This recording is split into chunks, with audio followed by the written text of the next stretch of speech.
Buwan mano sa ating One Balita Pilipinas ngayong Huwebes. Is there any objection? Hearing none, the hearing is suspended until May 4, 2026. Matapos bumoto ang House Justice Committee pabor sa probable cause ng impeachment laban kay Vice President Sara Duterte, Korte Suprema ay binasura ang naging pagkwestiyon sa makupad na aksyon ng Senado sa impeachment sa ilalim ng pamumuno ng Senate President noon na si Cheese Escudero. Pag-uusapan natin. 4 na natitirang luxury cars ng mag-asawang Sara at Curly Discaya ipinasusubasta na. Kasabay niyan si Curly Discaya pinalabas na sa Senado. Mga barko at bangka sa ika-4 na civilian mission patungong West Philippine Sea lumarga na. Atin ito coalition volunteers magsasagawa rin ng jet ski ride sa pinag-aagawang karagatan. Magandang balita sa mga nanay, maternity benefits ng PhilHealth members dinagdagan pa. Pag-uusapan natin. Robin Angeles at Angela Muji magkaka-movie ulit pero iba ang ka-love team. At kasal at baby nina Ronnie Alonte at Loisa Andalio, sikreto pala dapat. Nagsiwalat ng impormasyon sa social media, kinasuhan.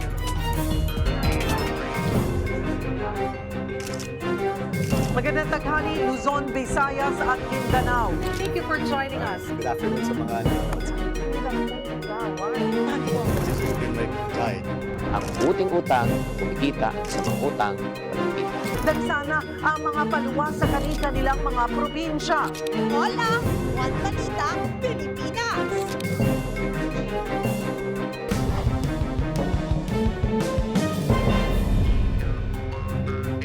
Magandang taghali, Luzon, Visayas at Mindanao. Back-to-back na sunog ang tumupok sa Maynila at sa Quezon City kaninang madaling araw. Ang ilan sa kanila walang naisalba. Magbabalita si Nina Ong Pauco. Ginising na nagangalit na apoy ang mga residente ng Mayhaligi Street sa Masangkay, Santa Cruz, Maynila kaninang alas 2 ng madaling araw. Tulong-tulong ang mga bumbero at residente sa pag-apula ng sunog.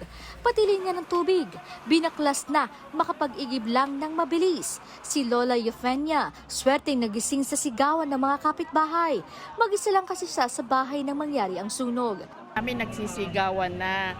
Sumilip muna ako kung nasaan banda. Yung pala malapit, two house lang ang pagitan sa bahay. So, nagligpit na ako ng gamit ko. Personal things lang. Wala akong dalang damit o wala talaga. Si Aling Jacqueline naman, napaiyak na lang. Wala na kasi siyang naisalba pang mga gamit. Pagkita ko po, malaki na po talaga yung apoy. As in, sobrang laki na po. Yan, pero hindi ko po alam kung saan po nagsimula po yung sunog. Basta nakita ko na lang po talagang anong-ano na. Nagpuputukan pa po yung mga kuryente, kaya na po kami, nagtakbuhan po kami, mga wala po kami nakuha kahit isa. Mabilis din kumalat ang apoy dahil karamihan sa mga bahay sa lugar gawa sa light materials. Mag-alas 4 na rin ng umaga nang may deklara ang fire out. Sa ngayon, patuloy na inaalam ng Bureau of Fire Protection ang mitsa sa sunog. May isa namang naitalang nasugatan. Pansamantala rin munang tumutuloy sa simbahan ng Santa Cruz ang mga apektadong residente.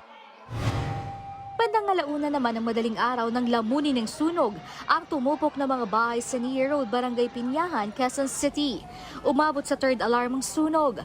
Tinataya naman nasa 15 pamilya ang apektado, pero tingin ng mga residente baka sinadya ang sunog. Parang hindi, imposible po kasing tanggapin namin kaagad-agad na ganun kabilis yung apoy. Kasi pagka po namin, pagbaba lang po, biglang may apoy na nasa likod na po ng bahay. Saan nang galing yung sunog? Kasi ang balita po, under investigation, sa Bakating Lote. Ngayon po, yung mga bagay na pwede pang masunog, imposible na kasi wala nga pong live wire. Kahit po isipin mo na, lampara man yan o kung ano, imposible po talaga eh. So sabi namin, sa paanong paraan pa ba kami gustong paalisin dito?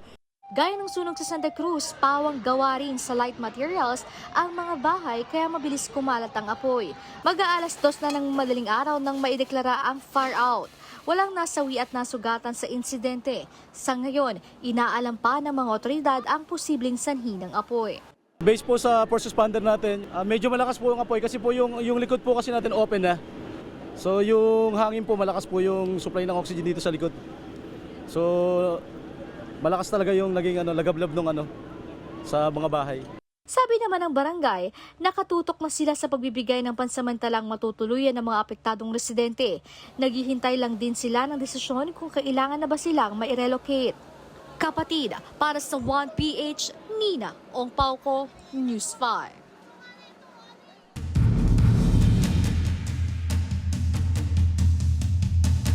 Pang-aabuso sa confidential funds at pagbabanta sa buhay ng Pangulo. Para sa House Justice Committee, ito ang dahilan kaya may sapat na basihan para ma-impeach si Vice President Sara Duterte. Magbabalita si Marian Enriquez. Sa unanimous vote na 53 in favor at walang tumutol, nakitaan ng House Committee on Justice na may probable cause o sapat na basihan ang dalawang reklamong impeachment laban kay Vice President Sara Duterte. Is there any objection? Hearing none, the hearing is suspended until May 4, 2026. Kumbinsido silang may nangyaring pang-aabuso sa kanyang confidential funds. May hindi pagdedeklara ng tama sa kanyang Statement of Assets, Liabilities and Net Worth o SALN dahil hindi tugma sa bilyon-bilyong pisong transaksyon sa bangko at pinagbantaan niya ang buhay ni Pangulong Bongbong Marcos. Sa huling araw ng impeachment hearing ng House panel, sumentro ang talakayan sa mga video ni VP Sara gaya ng pagbanta sa pamilya ni Pangulong Marcos. Ninyong lahat. Huwag kang mag-alala, ma'am, sa security ko.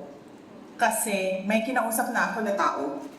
Sinabi ko sa kanya, kapag pinatay ako, patayin mo si BBM, si Lisa Araneta, at si Martin Romualdez. Mismong NBI ang nagsabi, hindi yan edited at hindi rin AI. Hindi yun gawa-gawa lang, hindi yun AI. Yes, ma'am. Nakitaan din ng National Bureau of Investigation o NBI na may reasonable certainty of conviction. Kaya naghain sila ng reklamong 3 counts ng grave threats at 1 count ng inciting to sedition laban kay VP Sara. There's no room for interpretation. Hindi mo na kailangang ipaliwanag. That is an actual threat to the President and to the wife and the former Speaker. Kinumpirma rin ni NBI Director Melvin Matibag na may lead na sila sa umano'y assassin na posibleng kinausap ni VP Sara. Bukod sa video na yan, binusisi rin ang ibang pahayag ng bise gaya ng hindi niya pagdalo sa SONA dahil siya raw ang designated survivor. Pati na ang video ni VP Sara na aniya pagputol sa ulo ng kanyang mga katabi. If you could see the whole video that was submitted, Your Honor, it is the President that was referred, Your Honor. The President? Yes, Your Honor. Dahil sa mga video na yan, malinaw para sa komite na impeachable offense ang mga pagbabanta ng bise. This is not simply a threat punishable under a statute. This is not simply a threat that is defined under the revised penal code. But this is an impeachable offense which violates the Constitution. Kung hindi tama ang ugaling ito para sa second highest official of the land, mas lalong hindi po ito karapat-dapat para sa isang tao na nag-aambisyon na maging highest official of the land. Samantala, lumutang ulit sa pagdinigang mahiwagang green box ng Bureau of Internal Revenue. Laman niyan ang income tax returns ni VP Sara at ng mister niyang si Attorney Mans Carpio. Hirit ng ilang kongresista, i-unbox na yan. Hindi ho natin pwedeng ipadala lang sa Senado na hindi natin alam. Kasi tayo yung magiging prosecutors later. Parang tayo ang gumawa ng betrayal of public trust. We should let the Filipinos see what's inside that box. Pero tutol sa unboxing si Akbayan Party List Representative Shell Jokno, ipaubaya na lang daw ito sa Senado na tatayong impeachment court. If we are talking about probable cause, para sa akin ay nandyan na ang ebidensya, sapat na yan. Si Sagip Party List Representative Paulo Marcoleta na hindi miyembro ng Justice Committee, pabor din sa pagbubukas ng Green Box. Iginiit na dapat ay walang nalalabag na batas sa pagbubukas nito. May binitawan pa nga siyang linya mula sa isang pelikula. At sinabi rin po ni Popoy sa pelikula, I deserve an explanation. I deserve unacceptable reason. Siguraduhin nyo po na kung bubuksan nyo yan, mayroon po kayong acceptable reason na naayon sa batas. Pero hirit ni Akbayan Party List Representative Percy Sandanya. Hindi po siya kay Popoy, linawin ko lang po. Ito po ay kay Papa P, kay Piolo Pascual sa pelikulang Starting Over Again. And I hope that as we decide on this matter, this will not lead us to starting over again. Sa huli, 38 kongresista ang bumoto na wag nang buksan ang BIR box ng mag-asawang Duterte Carpio. Ayon naman sa Defense Counsel ng Bise, hindi naman na raw nila ikinagulat ang desisyon ng House Justice Committee. Muli rin nilang iginiit, hindi na ayon sa saligang batas ang ginawang pagdinig ng komite. Muli namang magpupulong ang komite sa Lunes para aprubahan ang committee report at talakayin ang articles of impeachment. Ito ang ipapasa at pagbobotohan ng lahat ng kongresista sa plenaryo. Target yang gawin sa May 11. Para sa 1PH, Marian Enriquez, News 5. Sa gitna ng issue sa impeachment ni Vice President Sara Duterte, nilinaw na ng Korte Suprema ang ibig sabihin ng salitang forthwith sa konstitusyon. Sa botong 14 na pabor, 1 abstain at 0 na tutol, ibinasura ng Korte Suprema ang petisyon na pilitin ang Senado na umaksyon agad-agad sa impeachment. Kaugnay ito ng issue ng forthwith noon si Senator Cheese Escudero pa ang Senate President. Ayon sa Korte Suprema, hindi porket forthwith agad-agad ang ibig sabihin, kundi sa loob ng reasonable time. Pwedeng maikli o mas mahaba, depende sa sitwasyon. Sa madaling salita, may discretion ang Senado para maghanda, pero dapat iwasan ang hindi makatarungang delay sa impeachment. Pumalag naman si mamamayang Liberal Party List Representative Laila De Lima sa paratang sa kanila ni Congressman Pulong Duterte.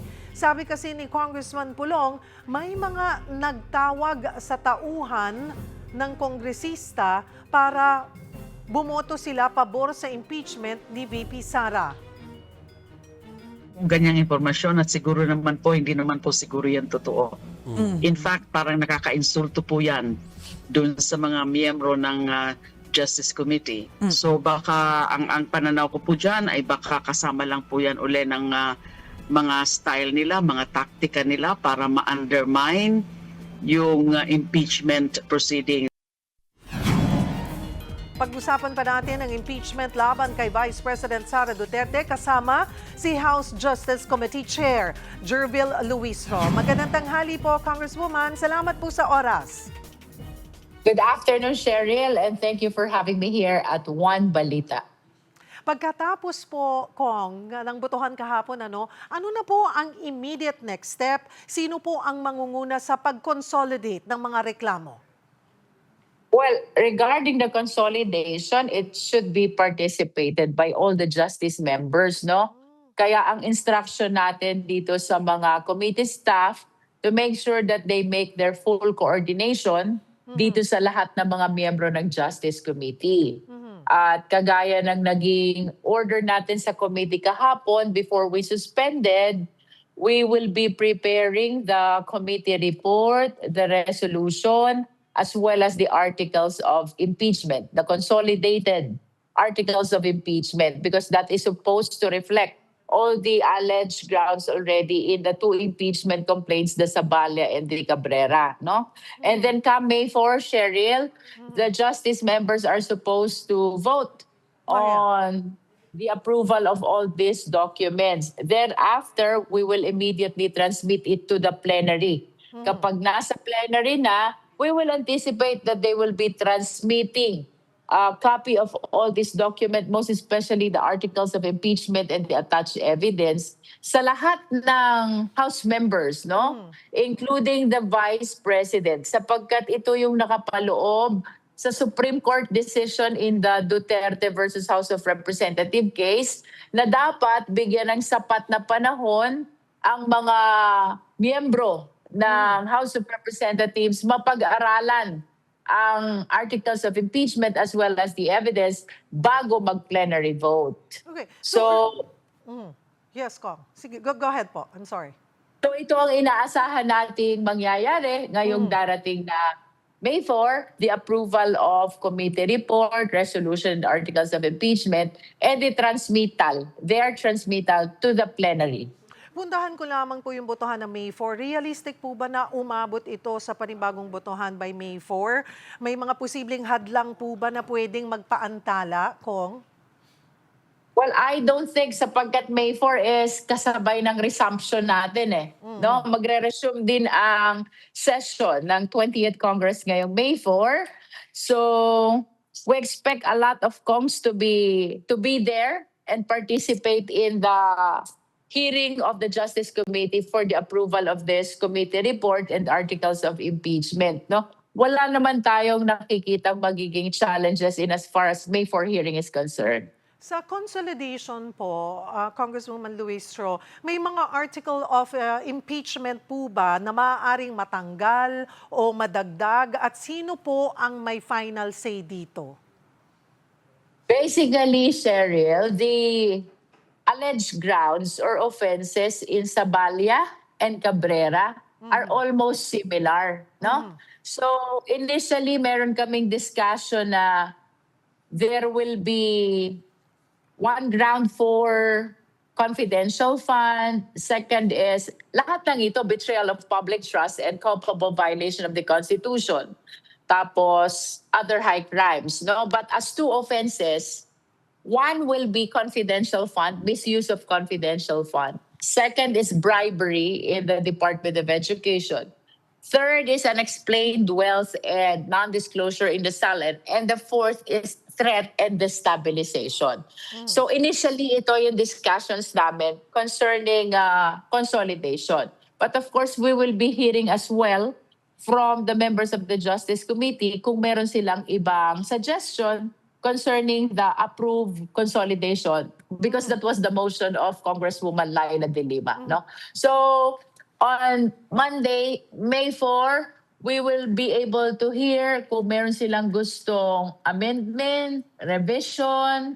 What is important is for us to be able to finalize these 3 documents: committee report, resolution, and articles of impeachment. And once an agreement is reached, we should approve it and transmit it to the plenary para ang plenary naman ang maka-action concerning this impeachment process. Kung puntahan ko po itong issue ng confidential funds at mga aligasyon ng umano'y bagman ni VP Sara na si Ramil Madriaga. Sa tingin po ninyo, alin doon sa mga ebidensya yung pinakamabigat at alin yung mga posibleng ma-challenge kapag nasa Senado na? Well, first and foremost, we should remember na may decision ang COA denying the appeal in the 73 million notice of disallowance of OVP confidential fund. Nag-issue rin ng COA ng 3 additional notices of disallowances. This is for the first 3 quarters of 2023. That is OVP confidential fund as well, no? For me, these are very strong. I give credence as well dito sa naging testimony ni Madriaga concerning the delivery of this confidential fund. Kasi nagtali yung date, yung mga taong pinangalanan niya are all associated to the Vice President, and he was able to show proof that indeed magkakalala sila ng Vice Presidente, no? Yung parameter namin, Cheryl, let us remember, was probable cause lang. And it's hard to say that it will be able to sustain until conviction unless we have seen the evidence of the Vice President. Ang naging concern nga namin dito sa Justice Committee, walang ebidensya yung Vice President, mababa lang yung threshold, and the complainant was able to present their evidence. That is why it was really easy to anticipate na magkakaroon ng probable cause. So, it's still a question kung ano ba talaga ang ebidensya ng Vice Presidente which will counter the evidence which were presented already by the complainant. For us to be able to say na masusustain until conviction will depend on the nature of the defense evidence na ilalatag ng Vice Presidente. Pagdating naman po doon sa bank records ko at mismatch doon sa SALN, gaano po katibay yung mga datos mula sa AMLAC? May independent verification ba ito o nakasandig sa mga affidavit tulad po kay former Senator Antonio Trillanes IV? Let us remember na ang mandato ng Anti-Money Laundering Council is for the banks to report to AMLAC covered and suspicious transactions, no? Bagaman ang naipresenta sa Justice Committee, our AMLAC report, this was based on the reported transaction of the banks. Hindi naman ito galing sa AMLAC eh. Itong mga suspicious transactions na to, itong mga covered transactions na to. They were reported by the bank and then the committee subpoenaed the AMLAC to produce the report of covered and suspicious transactions. No? So wala namang ibang basis ang AMLAC kung hindi ang naging reporting ng mga bangko.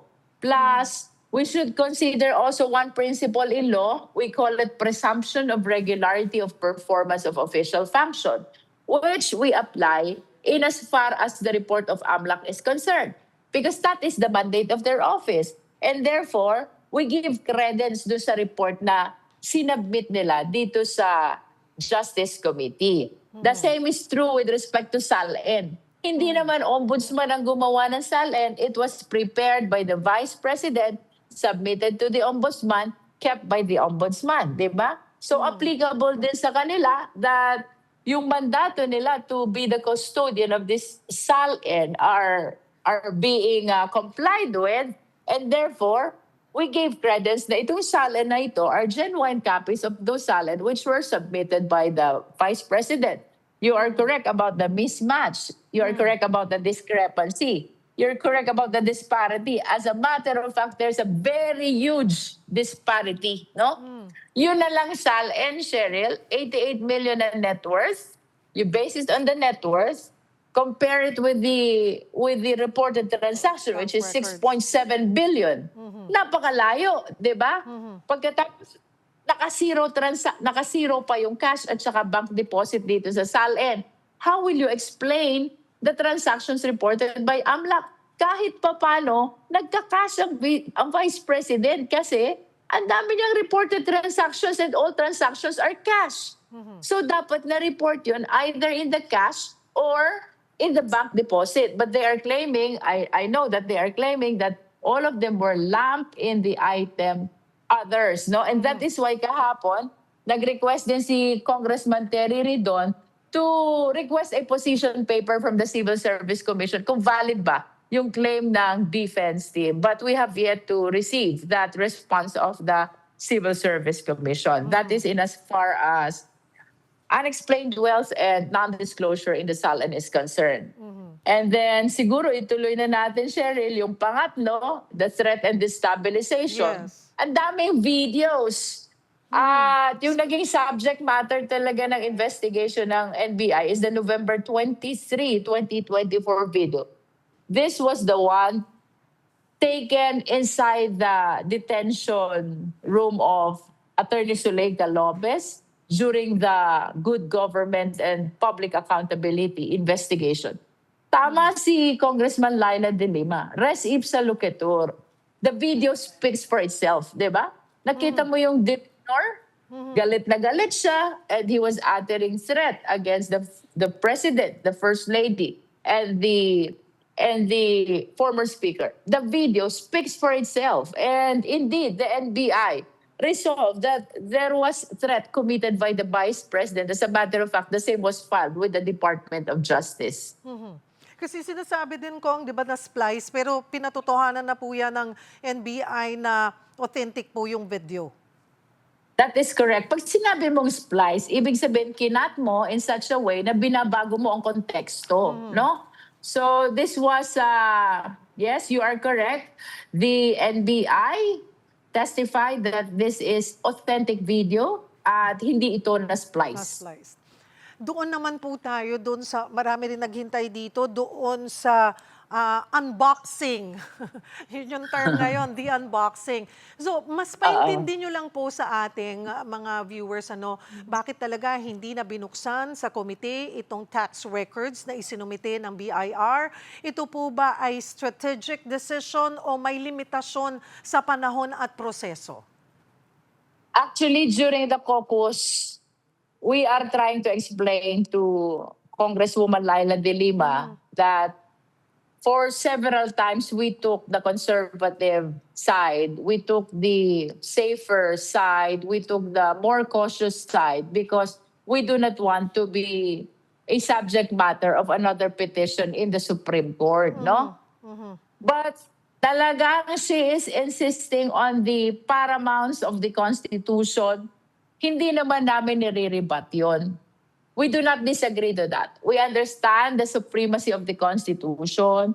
We understand the exclusivity of the power of the Congress in initiating impeachment cases, no? We understand that impeachment proceedings should be given greater latitude than any other legislative proceeding. However, Cheryl, ang pinapaunawa ko sa justice members, we have obligation as well to the Filipino people to make sure that this process continues, that we will not be halted by the Supreme Court, that if ever there will be determination of probable cause, we will be able to transmit this to Senate. What I mean to say is, we also owe it to the Filipino people to make sure na matapos itong impeachment process na ito until the decision of the impeachment court. And if we do not take the necessary caution in arriving in all decisions of the Justice Committee, chances are, baka magkaroon na naman ng petition and we'll never know. Baka ma-TRO tayo o ma-injunction tayo. So I think that argument, which was articulated also by many members of the Justice Committee, was supported by the greater majority when we voted on whether to open or not the BIR box. So mabubuksan yan sa Senate na. Mananatili pong unopened hanggang sa Senado. At pero kasama po ito sa mga ebidensyang isusumite kapag umusad na po ang impeachment trial. Yes, that is my inclination, Cheryl. Isama siya sa transmittal doon sa Senate. Pero hindi talaga namin siya pwedeng i-allege doon sa articles of impeachment as part of our evidence because we are totally unaware kung anong laman pa nung box. Transmittal, yes, isasama. Pero dito sa articles of impeachment, how can you cite the BIR documents when you haven't seen actually the contents thereof? No? So I think this was articulated also by Congressman Lawrence Defensor na i-transmit lang, but he was silent also as to whether or not this will be considered in the preparation of the articles of impeachment. So, depending mabubuksan yan, depende kung, well, first, kailangan muna magbotohan at makakuha ng 1/3 vote sa plenaryo para makarating ito sa Senate. Then, pag nagsimula na po ang impeachment trial, magbukas ng impeachment court sa Senate, depende na sa trial kung kakailanganin or maipapasok dito yung kahalagahan ng pagbubukas nitong box ng documents mula sa BIR. Yes, we can actually move before the impeachment court for the unboxing. Sabi mo nga, nitong BIR box, no? But the challenge there is you are totally unaware whether the contents will help your case or will help the defense team. Okay, alright po. Okay, 1/3 vote sa plenaryo, Kong. Ang kailangan sa bilang ninyo ngayon, komportable ho ba kayo na may sapat na numero para maiakyat ito sa Senado o may mga swing votes pa na pinagtutuunan? Actually, Cheryl, I do not want to preempt what will happen in the plenary vote, no? Because I understand that there are a lot of factors which the House members are considering. One, of course, is the position of the party leadership. May ganyan tayo. Second, they are considering as well na malapit na rin yung next national election. All of us in the House are political personalities, and we protect, of course, we are concerned about our political interests, no? So let's see na lang kung anong mangyayari during the plenary vote. This should happen after the plenary has transmitted copy of the committee report, the resto, and the articles of impeachment to all the members and the vice president, including the complainant. And kung May 11, ano po ang target na botohan?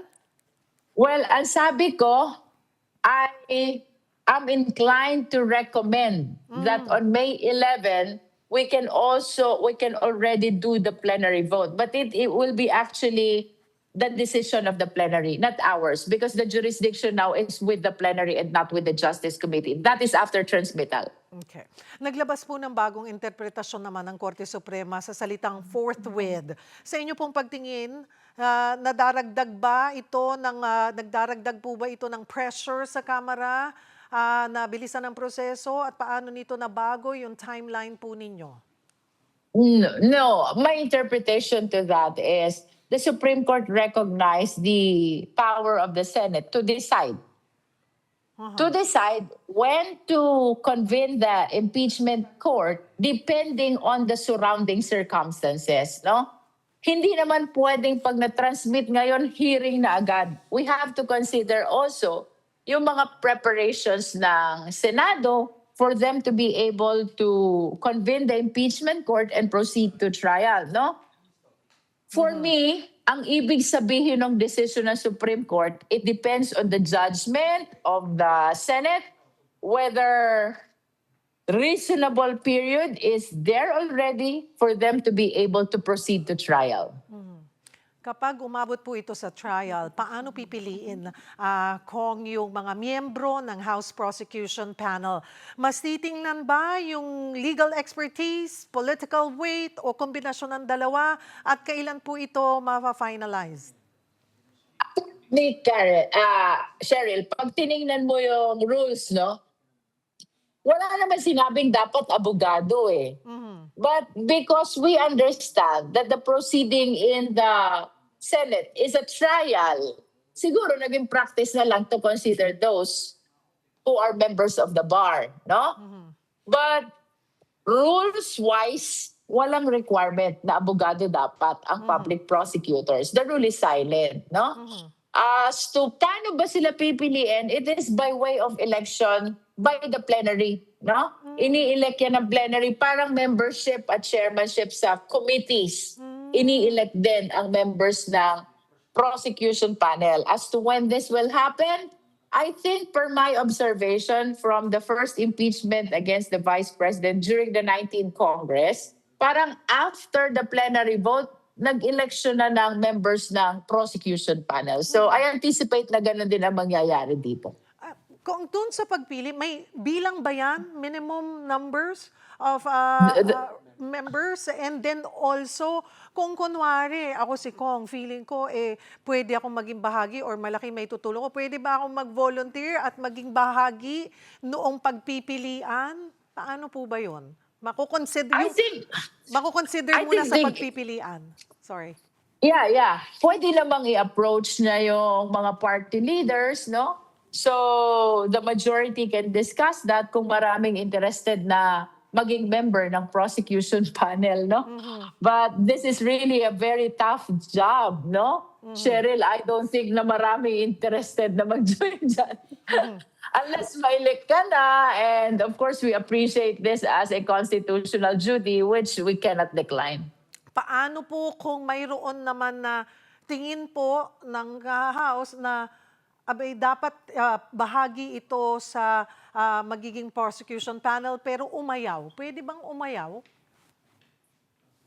Pwede bang umayaw? Dapat hindi eh. Kasi constitutional duty ito eh, no? Parang naalala ko dun sa 19th Congress namin, yung iba medyo half-hearted. Pero hindi naman sila nag-decline. Sumama pa rin sila. Yun nga lang, eventually, na-declare tayong unconstitutional ng Supreme Court. Kaya hindi siya nag-push through. Well, theoretically, no, or in principle, dapat hindi umayaw because this is a constitutional duty. Panghuli po sa political na realidad ng Senado, kung sa bilang ninyo ngayon, mas malapit ba ito sa conviction o sa acquittal? Too early to tell?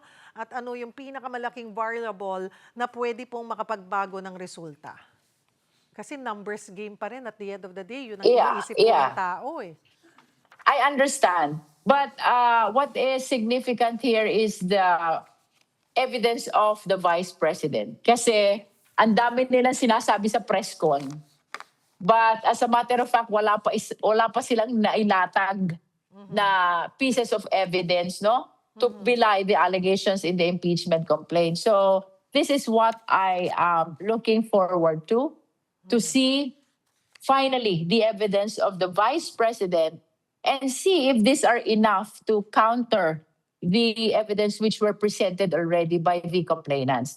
I understand that this is a political process, no? Political affiliation matters here in impeachment. But we have to understand as well that the Filipino people are watching us. So if the evidence for impeachment, for conviction is strong, no? If the evidence for conviction is strong, I think the senator should consider as well the weight of evidence in addition to political affiliation for them to be able to be understood. For them to be understood by the Filipino people. Kasi kung ang mananaig lang sa kanila political affiliation, notwithstanding the strength of the evidence, baka magalit ang mga tao. And they are watching this entire impeachment process. Marami pong salamat sa inyong oras. House Justice Committee Chair, Congresswoman Jervil Luistro. Magandang hapon po. Sa iba pang balita, inaabangan ngayon ang paglalayag ng ika-4 na Atin Ito Coalition patungong West Philippine Sea. Para sa update, magbabalita live si Mobile Journal, Arles de los Santos. Arles? Yes, Cheryl, anytime nga ay inaasahan natin na lalayag na itong ating sinasakyan na barko, no, ang MV Kapitan Felix Oca. At kung makikita ninyo sa aking paligid, Cheryl, ay punong-puno nga ng watawat at banderitas gaya nito ang na may sulat na West Philippine Sea Atin Ito. At kung dito makikita ninyo sa aking likuran, pihit lamang tayo ng konti, ito ngang jet ski kung saan nakatakda kasi na magsagawa ng isang patriotic jet ski ride para ipakita ang ating payapa na pag-iit sa soberanya. Lahat yan ay bilang bahagi ng ika-4 na civilian mission ng Atin Ito patungo sa Pag-asa Island. Nagsagawa na ng send-off kaninang umaga nang simula na sa pag-awit ng lupang hinirang at panalangin. Present ang tinatawag na West Philippine Sea Block ng Kongreso gaya ni na former Congressman Eric Tanyada at Akbayan Party List Representative Percy Sendanya kung saan pinapakay nila dito ang magdala ng pagkain, krudo at alalay sa halos 500 Pilipino sa Pag-asa Island na apektado rin ng mahal na presyo ng petrolyo. Magkakaroon din ng medical outreach at pagtatanghal sa isla. Lulan din ng barko ang isang jet ski na gagamitin nga para igiit na hindi dapat ikatakot ang paglalayag sa ating teritoryo. Cheryl, inaasahan nga na tatagal ng 6 na araw itong coalition civilian mission patungo doon sa Pag-asa Island na tatakbo mula April 30 hanggang May 5, 2026. Yan muna ang latest. Cheryl. Maraming salamat, Mobile Journal, Arles de los Santos. Susunod, natitirang luxury vehicles ng mag-asawang Sara at Curly Discaya ipinasusubasta na. Kasabay niyan, si Curly Discaya pinalabas na sa Senado. At pinalakas na maternity benefits ng PhilHealth epektibo na. Pag-usapan natin. Yan at iba pa sa pagbabalik ng One Balita, Pilipinas.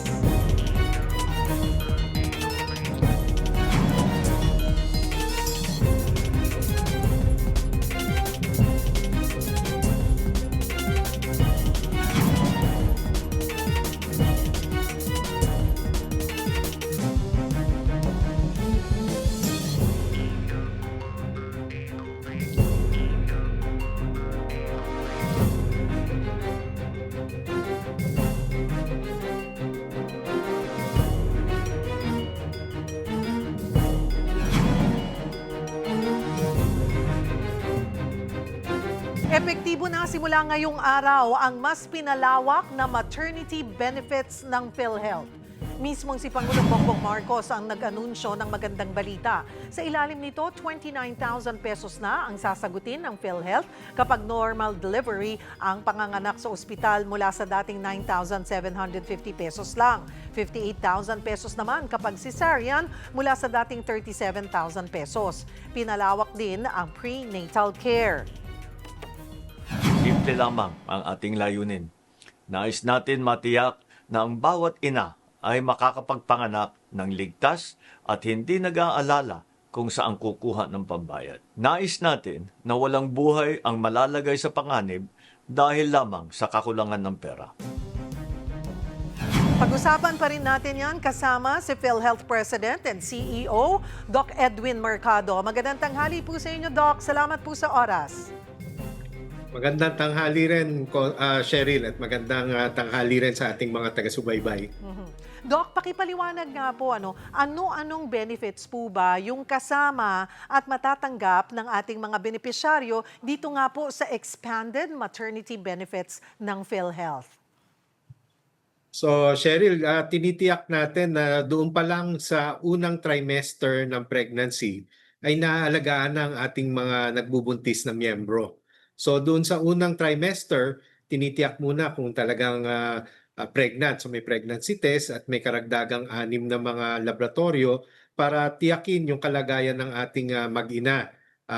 Patuloy yan sa susunod na second and third trimester at kasama dyan yung pagmamonitor ng paglaki ng bata, ang kondisyon ng ating nanay at ang pagbibigay ng mga karagdagang bitamina, for example, folic acid para tiyaking tama yung nervous system development ng bata at yung calcium kasi yan yung mga importanteng mga gamot para mapanatili natin yung kalusugan ng ina at ng bata. Pagdating naman nung nag-umpisa na mag-labor ang ating miyembro, ay meron din tayong coverage ng mga delivery both in the hospital setting at saka doon sa lying-in setting. Pag tayo ay nasa hospital, kalimitan yan yung mas may komplikadong kaso na maaring kailangan na mas talagang tutok na pagmomonitor.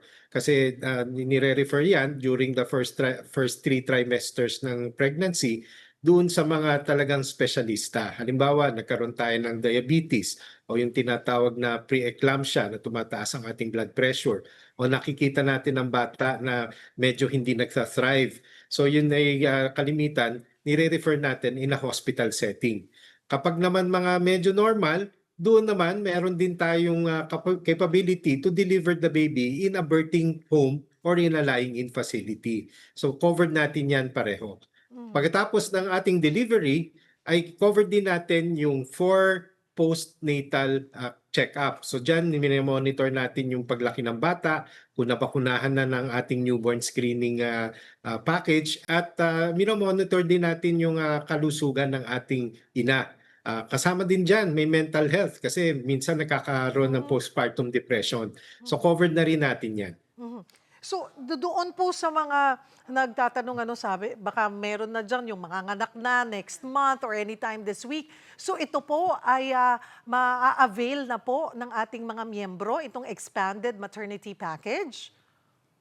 Yes, kapag nandun na po sila sa late stage ng pregnancy, ay pwede pa rin i-avail kasi dinivide po natin itong ating package into first, second, and third trimester. So yung 9 na buwan pong pagbubuntis, yung ika-7, 8, 9, meron pa rin po yung coverage. Kaya kung tayo po ay magpunta dito po sa ating mga accredited na mga facilities, ay pwede po nating i-cover yan.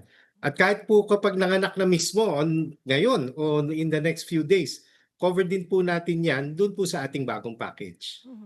Malaki na po ang itinaas ng maternity package pero sa future po ba posible pa itong hihirit madagdagan pa, Doc?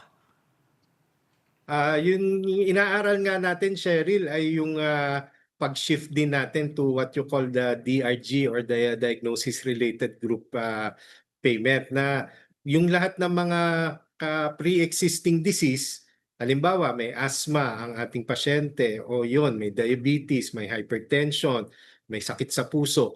Yun yung medyo pa meron tayong adjustment. So ang magandang balita niyan ay meron pang possibility pero kailangan namin na pag-aralang mabuti. At pag-usapan rin po natin itong pinag-uusapan na yakap program. Paalalahanan po natin ulit yung mga kapatid natin na hindi pa aware dito sa programang ito.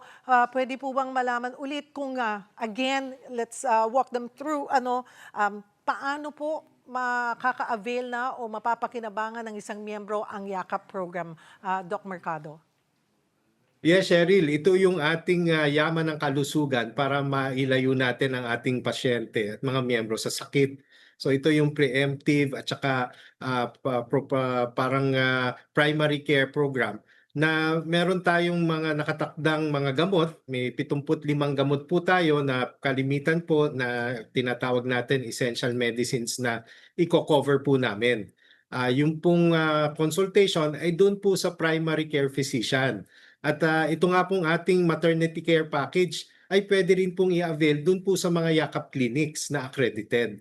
Kaya yung pong mga nagbubuntis, kung malayo po dun sa mga birthing homes at saka sa mga hospital, pwede rin pong dun sa yakap clinic mag-avail ng mga prenatal at antenatal.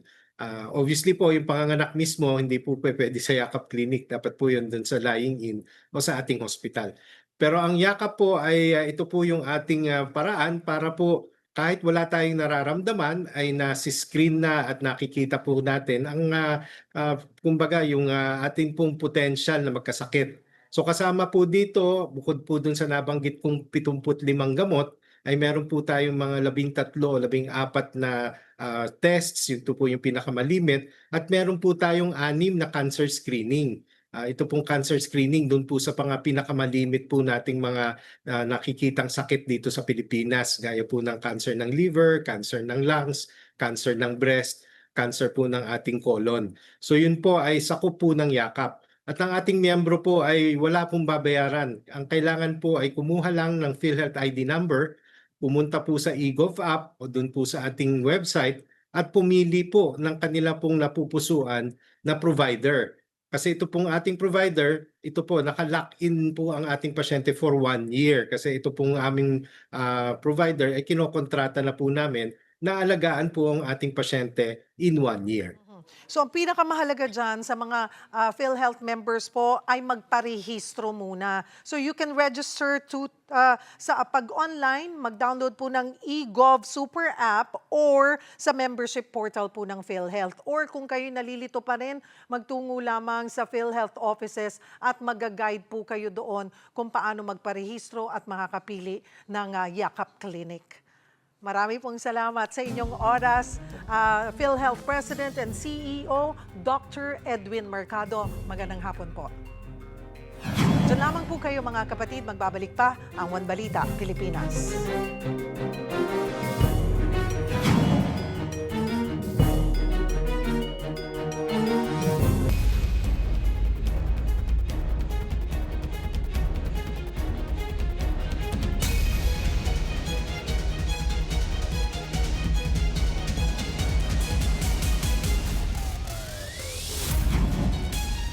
Binuksan na kanina ang negotiated sale para sa natitirang luxury vehicles ng mag-asawang Diskaya. Para sa update, magbabalita live si Mon Gualvez. Mon? Yes, Cheryl, inaabangan namin dito sa Bureau of Customs yung natanggap nila ng mga offers para sa 4 na natitirang luxury vehicles ng mag-asawang Sara at Curly Diskaya na nabigong maibenta sa mga nagdaang public auction o bidding. Kabilang dito ang 2 GMK Yukon Denali, Cadillac Escalade at isang Maserati. Mula ito sa 13 mga mamahaling sasakyan ng Diskaya na isinalang ng customs sa public bidding para mabawi kahit papano mga hindi nabayarang buwis at iba pang penalties. May mga feelers o nagpaabot naman daw ng kanilang interes para sa naturang mga sasakyan mula nang i-post nila ito sa kanilang official social media account. Sa ngayon, negotiated sale na nga ang gagawin ng BOC. Ibig sabihin, sa halip na bidding o auction, direkta na makikipag-usap ang customs sa possible buyers. Inaasahan pa rin na magtatakda ng minimum price o floor price para kumita pa rin kahit papano ang pamahalaan. Sa mga oras na ito, Cheryl, alas 12 ng tanghali, yung pinaka-box na nakikita yung sa akin likuran, dyan yung pinaka-nilagay yung mga offers ng mga interesadong buyers para nga sa 4 na luxury vehicles. Nandito na rin technically yung mga interesadong bumili ng mga naturang sasakyan. At mamayang alas 2 ng hapon, na move lamang mula 1:00 ng hapon, inaasahan na ipapublicize na kung ano yung mga offers at magkano yan at kung sino-sino ang mga sumali para nga dito sa negotiated sale dito sa mga luxury vehicles. Sa kabuuan, umaabot na sa mahigit 102 million pesos ang kinita ng Bureau of Customs o ng gobyerno mula sa mga naunang luxury vehicles na naisubasta ng Bureau of Customs. Cheryl. Maraming salamat, Mon Gualvez. Sa Senado, pinayagan ng makalabas ng detention facility ang contractor na si Curly Discaya. Magbabalita si Marymon Reyes. Marymon. Cheryl, bandang alas 8 ng umaga kanina, lumabas mula sa kustudiya ng Senado ang kontratistang si Curly Discaya at dinala sa isang ospital para sumailalim sa isang medical surgery para sa kanan niyang balikat. Ang nasabi ni Senate Secretary Mark Leandro Mendoza, bibigyan ng hanggang 1 linggo itong si Discaya na manatili muna sa ospital pero pagkatapos niyan ay babalik siya dito sa Senado. Bantay sarado naman ang kontratista at abogado at pamilya lang ang maaaring bumisita sa kanya sa limitadong oras. Bawal din daw gamitin ang cellphone habang bumibisita.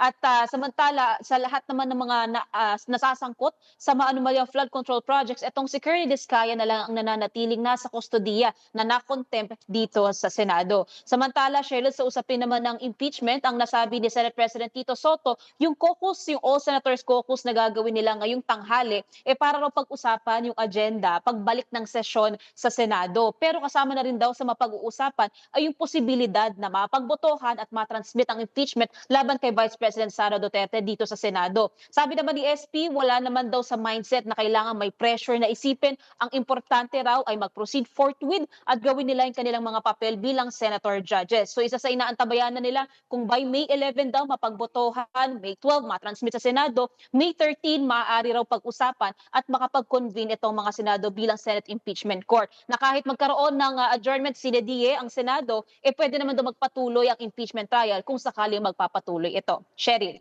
Maraming salamat, Mobile Journal, Marymon Reyes.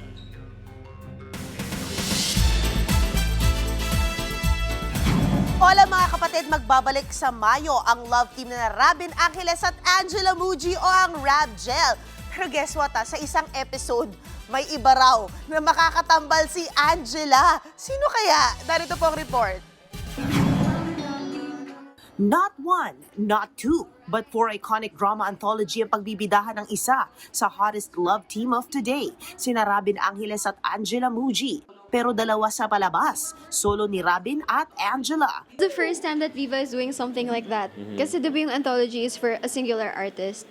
Kami po yung first na nag-love team sa anthology. And then may solo sa anthology. Oh, wow! Saka parang exciting. pinag-usapan namin dito na talaga dapat galingan namin dito kasi mapapakita namin yung iba't ibang genre talaga per episode.